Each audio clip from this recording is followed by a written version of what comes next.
Good afternoon, ladies and gentlemen, and welcome to Oldham County Fiscal Court. I'm David Vogel, Judge Executive. Happy to have you here today for our meeting on the first day of November, All Saints Day, 2020. If you're able, please stand for the Pledge of Allegiance. I pledge allegiance to the flag of the United States of America and to the republic for which it stands, one nation under God, indivisible, with liberty and justice for all.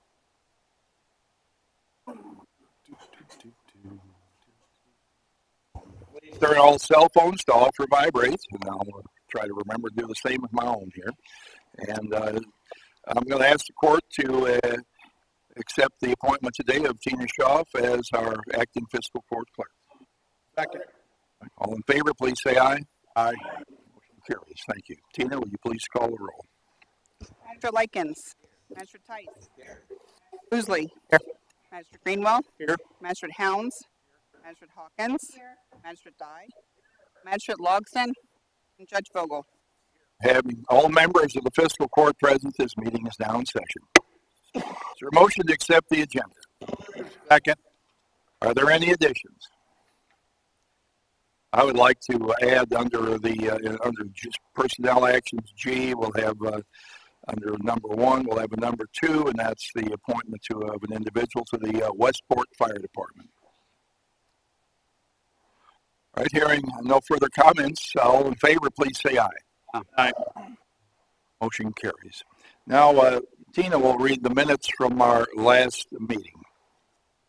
October 18th, 2022, the Oldham County Fiscal Court convened at a regular meeting at 2 p.m. with Judge Executive David Vogel, County Attorney John Carter, and the following magistrates in attendance: Brent Likens, Wayne Tice, Kevin Woosley, Steve Greenwell, Chris Hounds, Stephanie Hawkins, Bob Dye, and Michael Logson. Motion made by Magistrate Dye and seconded by Magistrate Greenwell to approve the agenda as submitted with the addition of a Celicom under Contracts and Resolutions. Motion carried unanimously. Motion made by Magistrate Dye and seconded by Magistrate Woosley to approve the meeting minutes from October 4th, 2022 as submitted. Motion carried unanimously. For public comment, County Clerk Amy Albee explained the various voting opportunities for the November 8th upcoming elections. She directed everyone to visit the Oldham County Clerk website, oldham.countyclerk.us, to review the information regarding voting. Anyone interested in applying for an absentee ballot should visit govote.ky.gov. Director of Emergency Management Jerry Nart announced the recently enacted burn ban due to drought conditions. No open burning is allowed until conditions improve and the ban is lifted.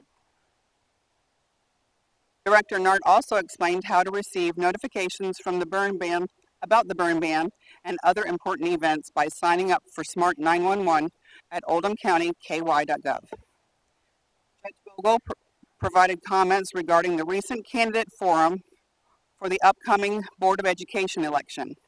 He explained during the forum that there was a conversation about property taxes being increased by the Board of Education, and a couple of the candidates shifted the blame to Oldham County Fiscal Court. He defended the economic development of the county and took exception to the statements made by the candidates that wanted to shift property tax obligations from the Board of Education to Oldham County Fiscal Court.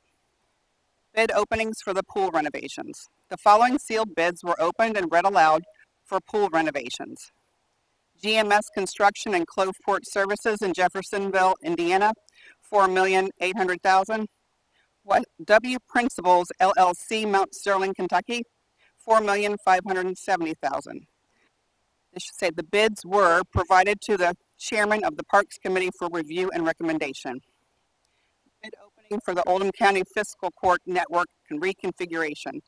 The following sealed bid was opened and read aloud for Oldham County Fiscal Court Network reconfiguration. Excelicom for $5,500 a month. The bid was provided to the county engineer. Treasurer, sorry, not engineer.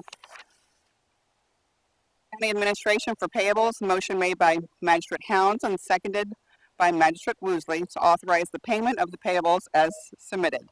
Motion carried unanimously. For budget transfers, motion made by Magistrate Dye and seconded by Magistrate Helms to approve budget transfers in the amount of $121,722.75 as submitted. Motion carried unanimously.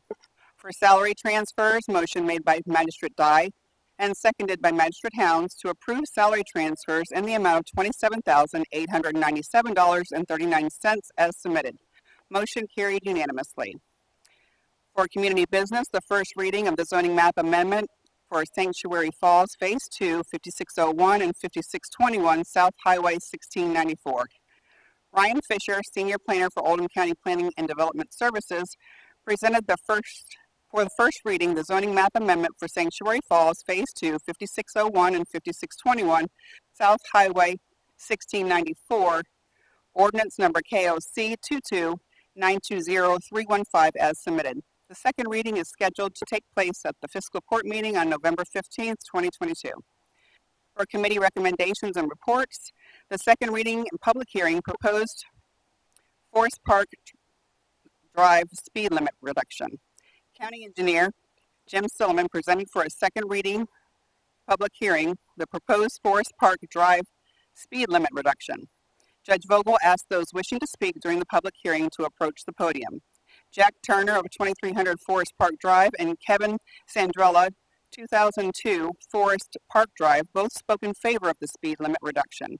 Having no one else to speak, the public hearing was closed.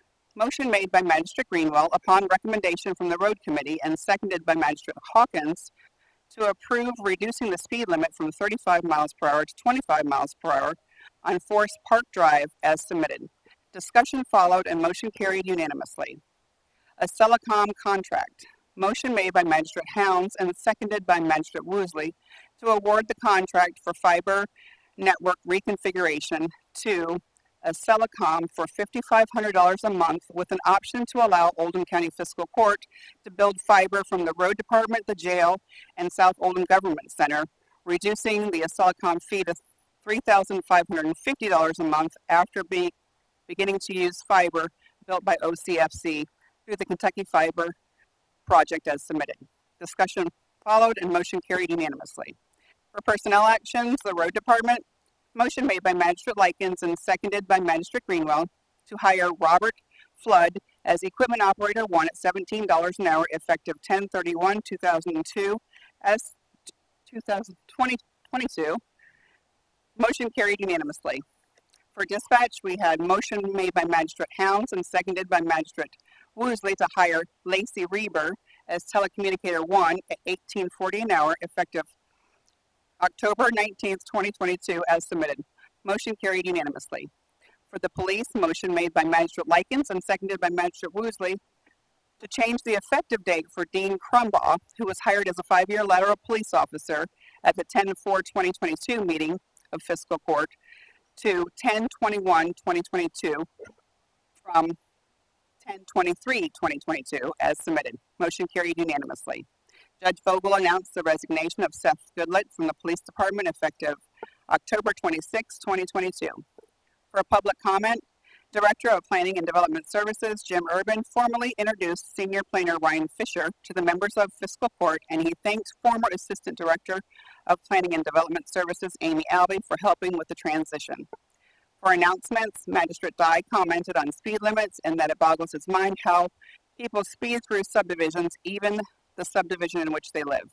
Magistrate Hawkins reminded everyone that trick-or-treating will take place the evening of October 31st and urged everyone to be careful. Magistrate Helms made the following announcements. Reported receiving several phone calls regarding cars being parked on county roads in subdivisions. He reminded everyone parking is not allowed on county roads, and furthermore, not having vehicles parked on county roads makes it easier for cleanup during snow events. He reiterated the burn ban currently in place, not allowing any open burning until drought conditions improved, and reminded everyone Smart 911 is easy to sign up for at oldhamcountyky.gov. The information people provide to Smart 911 to the Smart 911 profile is valuable information for first responders. Magistrate Woosley explained that the members of Fiscal Court were wearing pink to bring awareness to the fight for breast cancer. He mentioned the names of those for whom he wears pink: Brianna Hamblin, Jean Knight, Phyllis Manley Lee, Karen Black, and former magistrate Beverly McCombs. Judge Vogel thanks Magistrate Hounds for coordinating the members of Fiscal Court to wear pink for breast cancer awareness. He also announced the resignation of Roy Franklin from the Westport Fire District, and he encouraged anyone interested in serving on the board or commission to contact him. Motion made by Magistrate Hounds and seconded by Magistrate Greenwell to adjourn the meeting. Motion carried unanimously, and the meeting adjourned at 3:19 p.m. You've heard the reading of our minutes from the last meeting. Is there a motion to approve? Are there any corrections? I noticed one, the name Jean Knight is Jean instead of Gen, So, all right. With that said, all in favor, please say aye. Aye. Motion approved. Thank you. Thank you, Tina. Now we'll move on to the public comment. Is there anybody here who would like to address the fiscal court on any issue of community interest? I believe we have one addressee stepping forward here. Is it on? Click on the button. There's an on-off button up there. You're on. Okay. Members of the court. Jerry Nard, the Director of Emergency Management. I'm here to tell you that the aforementioned burn ban has been lifted by the judge after the chiefs of the fire departments and a phone call to the National Weather Service has indicated that our drought conditions have lessened. We're in the moderate, or the lower part of that ban, and so therefore the chiefs all agree that we should be able to allow the citizens to carry on their business. All right. Good announcement. All right. It has been posted on our website, on the Fiscal Court website, announced over the aforementioned Smart 911 and broadcast on email chains as well. All right. Anybody have a comment on that they'd like to add? All right. Thank you, Jerry. Appreciate it very much. And we're happy to lift that ban and let people resume their land clearing and other fall projects. Anyone else who'd like to address fiscal court? Seeing no one, will close the public comment and go on to the first item on our agenda. That's county administration. We have the payables here, and when you're ready, we'll do that. Second. Okay. Discussion. All in favor, please say aye. Aye. Motion carries. Thank you. I'd like to remind everyone to please project, have your mic on and project into it so you're easily heard. Thank you. Now we have telephone system contracts, bid award to Windstream. Melissa Horn, would you like to review that with the court, please?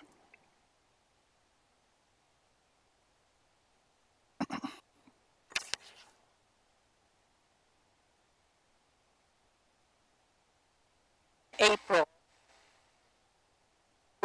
Bids for a telephone system. The low bid at that time was Kinetic, which is doing business as Windstream, with $1,650.94 a month. After we received those bids, is this annoying to everybody? Okay. Working, but there's something wrong. I don't know what it is, but we'll have to deal with it. We can hear you. Let's keep talking. After we looked at those bids and looked through them and decided that Windstream was the lowest, then it was brought to my attention that AT&T held a state contract for phone systems. So then the second page in your documents there should be a comparison between AT&T and the Kinetic numbers. So even though AT&T held a state contract, Windstream was still less.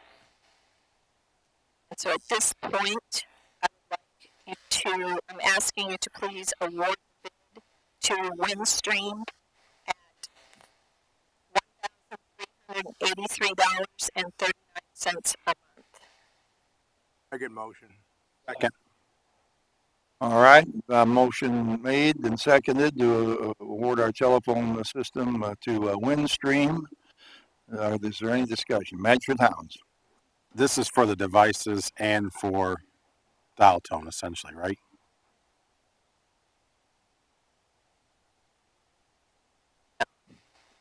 To make a phone call. It is for the system, it is for the handsets, and it is for the installation. Yes. Yes. Magistrate Hawkins. Judge, this says, and Melissa just stated 1383.39. It looks like the bid came in at 1651.94. But aren't I? Thank you for the clarity. Both items. Magistrate Woosley. Torn, do you know how this will impact OCD at all? Will we still be able to get the numbers? Jerry, do you know if it's going to impact them at all? Okay. I understood Sure, what your question there is, Magistrate Woosley. This is not a phone system. It's not a 911 system. We still buy a grouping of numbers through the phone company. I'll talk to you after the meeting. The phone numbers don't change. I'll talk to you after the meeting. It's totally different. Okay. Anyone else? All right, hearing none, all in favor, please say aye. Opposition? Motion carries. Thank you. Pardon? Motion to sign the agreement. Well, we approved the contract, so I think that's enough. Okay. Thank you. The awarding of the bid. I'm All sorry. right. Okay. Thank you. Next item on the agenda would be a resolution here for building inspection permit fee revisions. Matt Dunaway is here to help answer any questions about that. The planning and building inspections department has suggested that we bring our inspection fees in line with other counties in the area. We've been lower and we've raised them modestly. Matt, would you like to go through this? So the last time we had a rate increase on the electrical side was in March of 16. On the building side was October of 14. So I done a study of the surrounding jurisdictions, Henry, Franklin, Spencer, Shelby, Jefferson, Boulder, and brought us up to the above the midpoint of the surrounding jurisdictions. I didn't go to the highest. I brought what I thought was fair, and it's not really much on single family. For a new house, we're going up $75 to do a whole new house, and that's, again, we're not near the highest.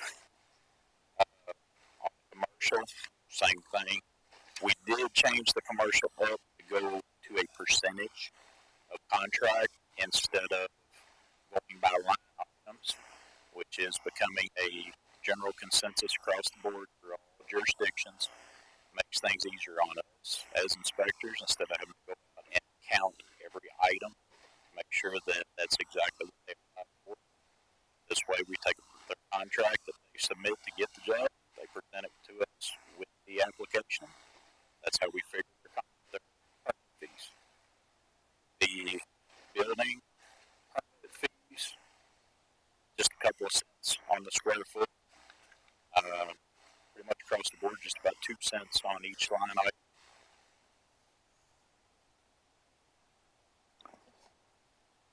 All right, so we have these, residential, commercial increases. They're modest increases, but I do think the percentage on the commercial will make it a lot easier than having to find every plug in every building we inspect. It helps out the contractor. We've had several contractors contact us when trying to pull a permit, and they're blown away. On the new Kroger, the contractor told us it would take him a week to figure out the permit application just by going through and counting every item. Mm-hmm. Right. It simplifies everybody's life. Right. Makes it easier for all. Right, is there a motion that we accept these proposed fees? Second. During discussion here, Manager Towns. Judge, he brought this to the finance committee at the last finance committee meeting 2 weeks ago when we talked about it. And just as a general comment, we probably need to look at these on a biannual basis to make sure, because that's far too long from the last time they were changed to this time. Way too long. That was one of the first things I got into once I got into the position. It's just taken a while to get it together. That is my goal, is biannual at minimum. And for those of us that were at the finance committee, you had all your information. We really didn't have any questions to ask because you had all the answers given to us before we could ask the questions, which thank you for that. Magistrate Dye. Reiterate what Manager Hounds has said. You were professionally prepared. For being a new employee, usually there's a learning curve you have to go through, but you did it. You presented. You had good information, concise, and answered all the questions. So I look to see you back in 2 years. Thank you. Anyone else? All right, there's motion and second on the floor to approve these fee increases for residential and commercial work done in Oldham County. And as far as the inspection department goes, all in favor, please say aye. Aye. Opposed? Motion carries. Thank you, Matt. The next item here, item D under contracts, is a bid award for HVAC systems. We have 23 air conditioning units, I guess, around the county here. We need to improve. We had a number of bidders. The low bidder was Glanz Buffett of Louisville at $127,991. So they're in good standing with the state, and we have no issues with awarding the contract to this company if the courts will agree to do so. So, is there a motion to accept this low bid? Make a motion, Judge. Second. And discussion on this? Hearing none, all in favor, please say aye. Aye. Anyone opposed? Motion carries. Now we'll get into committee reports and recommendations. We have the grants, the Human Resources Grants and Technology Committee has looked at our benefit renewal program and from Humana, and would Ms. Schaaf and Michael Logston, Manager Logston, like to go through that? Yes, sir. The Human Resources, once a year we have to do the benefit renewal. I'd just like to say that our committee met. We didn't meet in person, but we met on the phone. There was a couple incidences where we couldn't meet, but we would like to go ahead and propose and make a motion that we accept the renewal for 2023 and allow the judge to sign all the paperwork that's needed. And if there's any questions, I guess, Tina, you can take off your clerk hat and put on the Human Resources hat today. Right, you're making a motion. Let's see if there's a second before we go forward. All right, moved and seconded. All right. The Humana increase came in at an astounding 46.75% based on our existing package.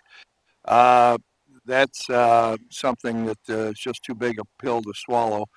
A couple other options were looked at, and the option that had a 17.55% increase was the option chosen.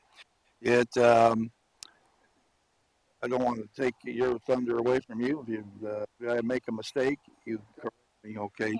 But the long and the short of it is that the deductible and co-insurance has been raised somewhat for the individual and for the family.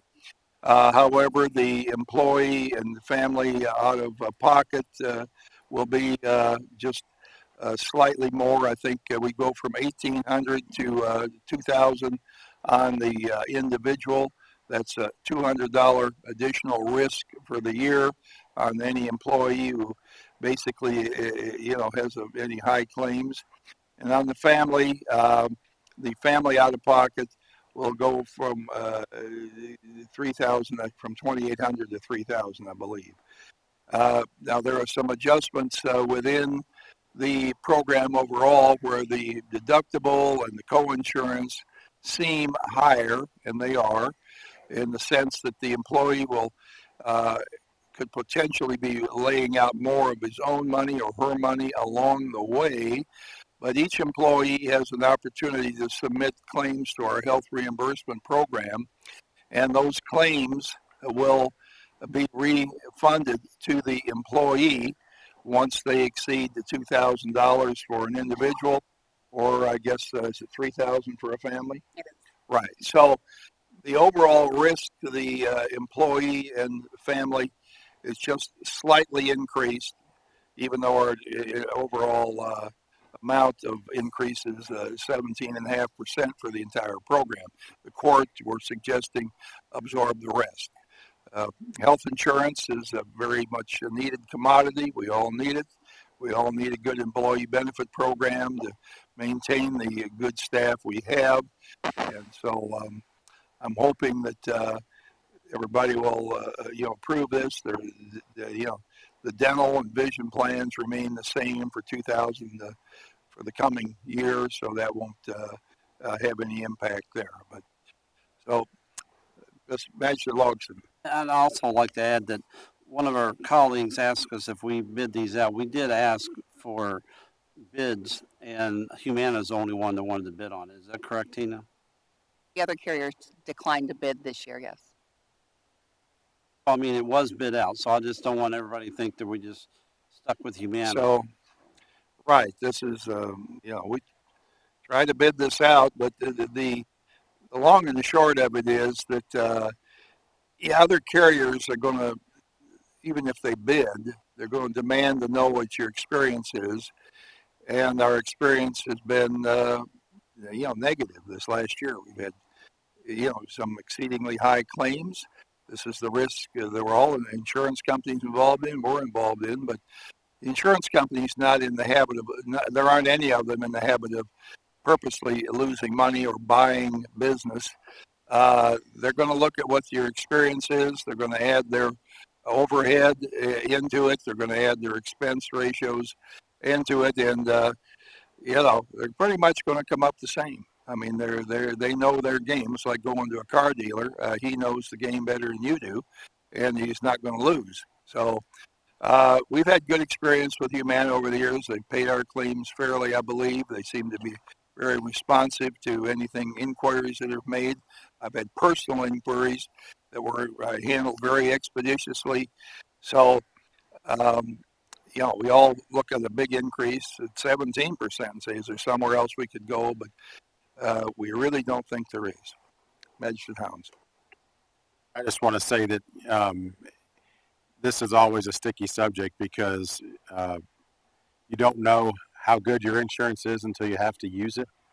And a lot of people obviously use the insurance from our experience module that we have. But there are things that we can do in the Go 365 app that hopefully that the employees are taking advantage of. Tina and I've been emailing back and forth about, it said I got gold status on Sunday, and then I opened it up I got gold status on Saturday, and opened up on Sunday, and I don't have it. So, but we do have options, and I do appreciate what the court does. I'm not a flu shot person, but we did do flu shots to try to keep us as a healthier group. And there are things that we can do on our end to try to keep these costs down. And I applaud the employees that are taking advantage of those opportunities to keep the cost down for the fiscal court and for themselves.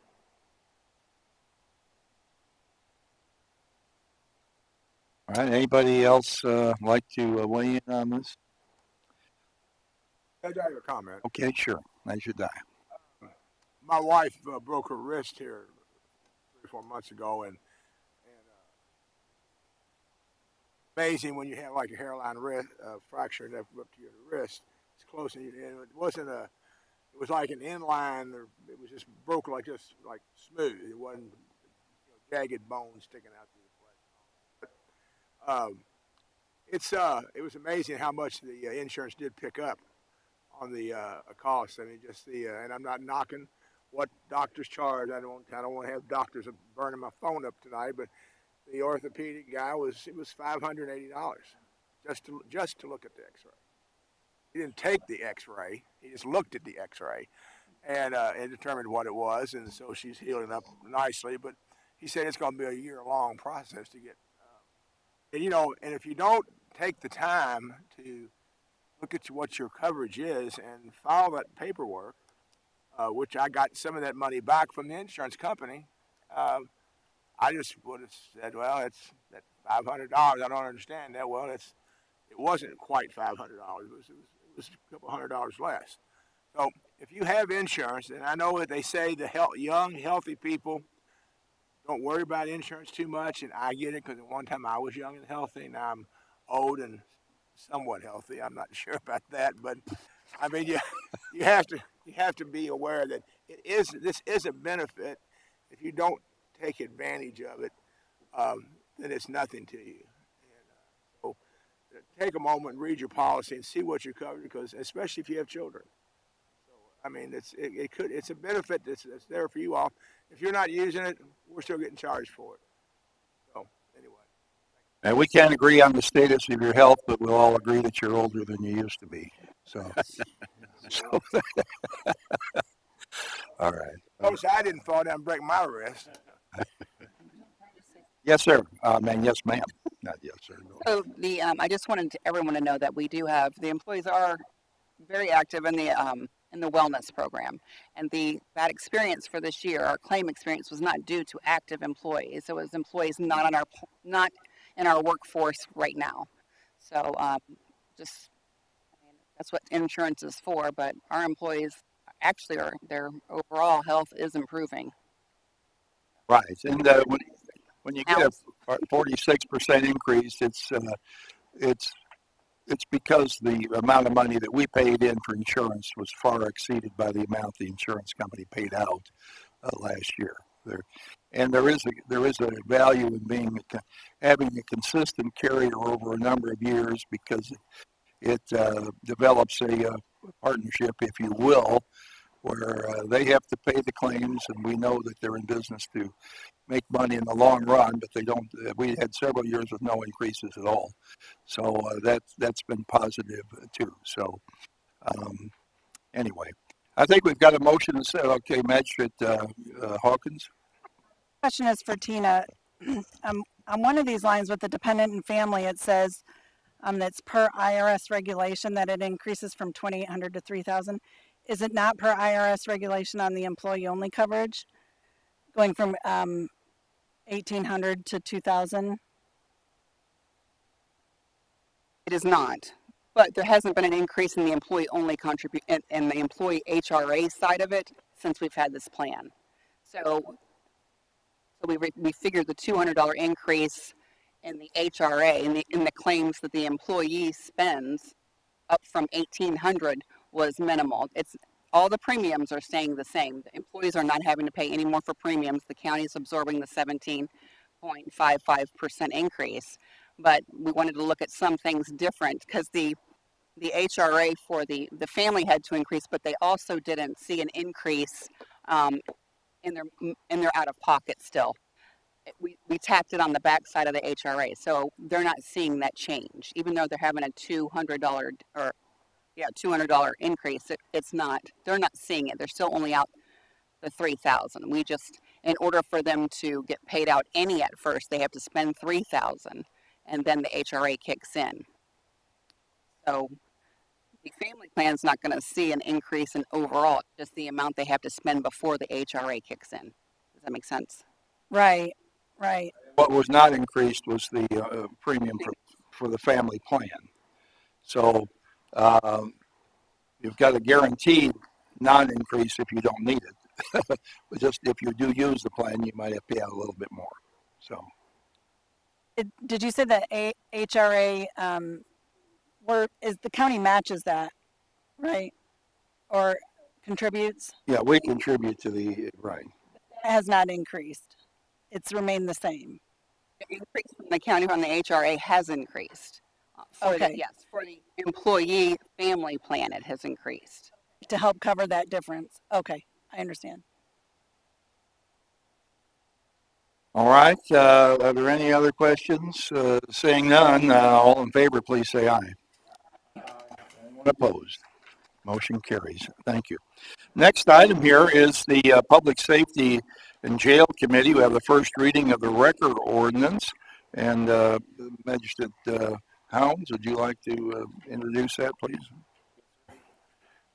We haven't had a rec ordinance. We had a record agreement between several Oldham County businesses and essentially the Oldham County Police Department, and Oldham County Dispatch, which administer it. So we are introducing ordinance number KOC 22-340-317, an ordinance establishing regulation of record services within the county which are approved by the Oldham County Fiscal Court to include application rules, regulation, required equipment, required operational procedures, fees, and penalties. This will be the first reading, and then we'll have the second reading. And I guess it'll have 30 days.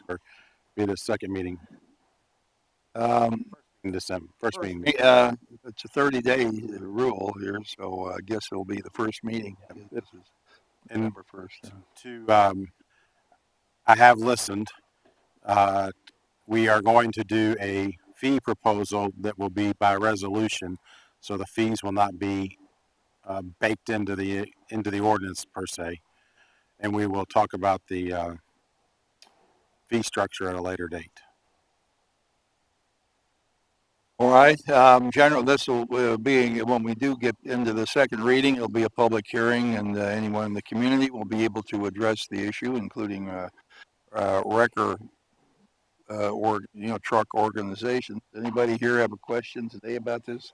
Magistrate Hawkins. Under BG, which would be under suspension 6. Well, top of page 7. Is that 12 or 6? I just think that should be corrected before the second reading. Past. It will be corrected. Will it say 12 or 6? I have to go back and look at my notes. I can't answer that question. What's that you're referring to? Page 7, G, past 2 unexcused tows while on the rotation. List in a 12, parentheses 6 month period. So I was interested if it was 12 or 6. I think it's 12, but I have to go back and look at my notes. Okay. And we will post this proposed ordinance on the county website so that everyone can take a look at it who may have an interest in it. All right, thank you. Next item here, we'll get under personnel action, and that's under G. We have a resignation to announce, and that is Jessica Garvin, who has been a secretary, administrative assistant at the police department. She's leaving at the end of this week, and this is for informational purposes only. We don't need a resolution, but we thank you for your service, Jessica, and wish you well in the future. I do have an appointment here now, and that is to the Westport Fire Protection District Board. I'd like to appoint Will Hancock.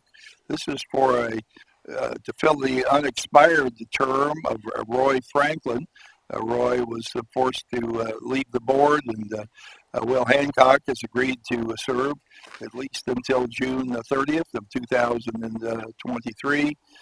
You have Will's resume there in front of you. He has a degree in mechanical engineering from Virginia Tech and has worked in chemical engineering. And he's had a number of very responsible positions, and he's also been on a couple of different boards in the region here. So I think Will would be an excellent person to have on the Westport board. Is there a motion to approve Will Hancock? Or a second? I'll make that motion. Second. All right. Moved and seconded. Any discussion on this? All in favor, please say aye. Aye. Opposition? Motion carries. Thank you. I'd just like to mention again that if there's anyone listening today or viewing the program who would like to be a participant in some aspect of county government, I'm certainly happy to receive your resume and any expression of interest that you have. we depend, basically about the 25 boards and commissions that I'm able to, privileged to appoint people to with the support of the court, and we're happy to have as many people in the community as we are able to participate in some aspect of providing services in Oldham County. So you're very welcome. Sometimes people feel they don't have a chance to be involved in anything, but we're certainly happy to receive your resume and consider you for something that hopefully you may have some experience with or bring some education or past experience to the position that could be helpful. Sometimes just good common sense is the best in certain of these situations, but we're happy to hear from anyone who's interested. There's a second public comment on our agenda here now. Does anybody come in who'd like to address the court at this point? All right, seeing no one, I'm going to close public comment and ask that the court go into a closed session, executive session, pursuant to KRS 61.810 subsection F. Discussions or hearings which might lead to the appointment, discipline, or dismissal of an individual employee, member, or student without restricting that employee, member, or student's rights to a public hearing if requested. Is there a motion to make that motion? Is there a second? All right, all in favor, please say aye. Aye. We'll be adjourned during the executive session. Yeah, we'll ask our Deputy Judge, Kevin Nuss, to be in the session along with our Personnel Director, Tina Schaaf.